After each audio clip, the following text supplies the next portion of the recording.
أهلا بيكم في حلقة جديدة من بودكاست خليه غير.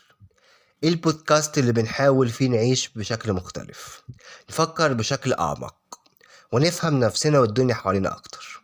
أنا محمد محمدي، ومعاكم النهاردة في حلقة مهمة جدا وممكن نقول مصيرية شوية.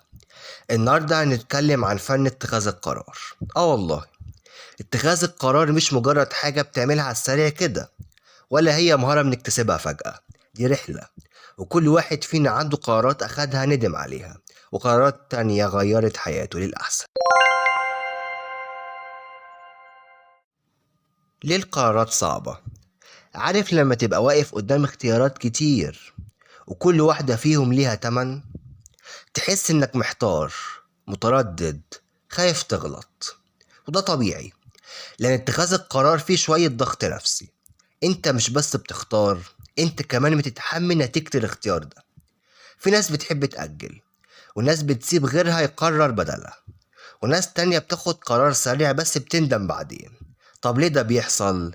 لأنه عقولنا بتحاول تتجنب الألم، مش الألم الجسدي، لأ، الألم النفسي، زي الفشل أو الندم أو حتى نظرة الناس.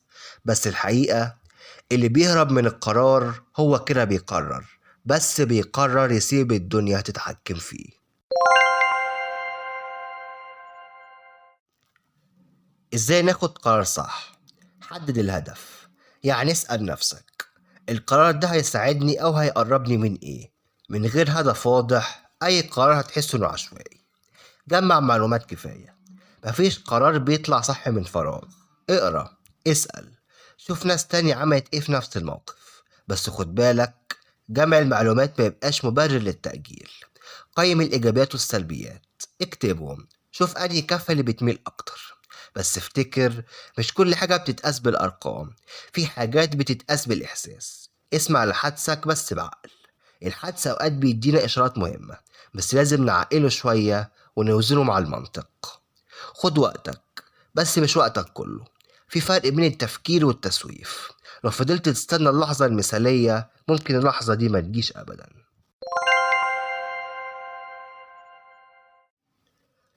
قرارات غيرت ناس.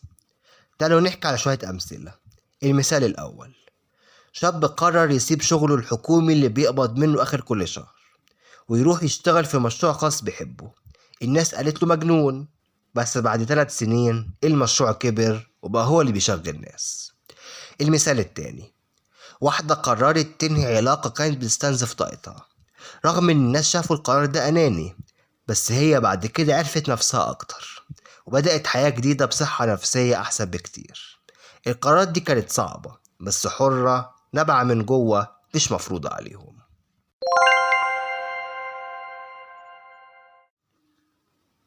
تعمل إيه لو غلطت في القرار؟ سؤال مهم. يا محمد أعمل إيه لو أخدت قرار وطلع غلط؟ ببساطة تتعلم. مفيش حد بيتعلم من قراراته الصح قد ما بيتعلم من الغلط.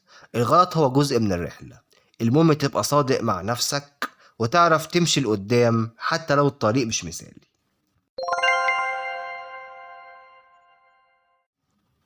في النهاية، عاوز أسيبك بشوية أسئلة. إيه القرار اللي مأجله بقالك فترة؟ واسأل نفسك ليه؟ عشان خايف تغلط؟ ولا مستني حد ياخده منك؟ ولا يمكن مستني اللحظة المثالية اللي مش هتيجي؟ اللي يخليك غير مش إنك تاخد قرارات مثالية، اللي يخليك غير إنك تبقى مسؤول، تقرر وتتعلم وتكمل.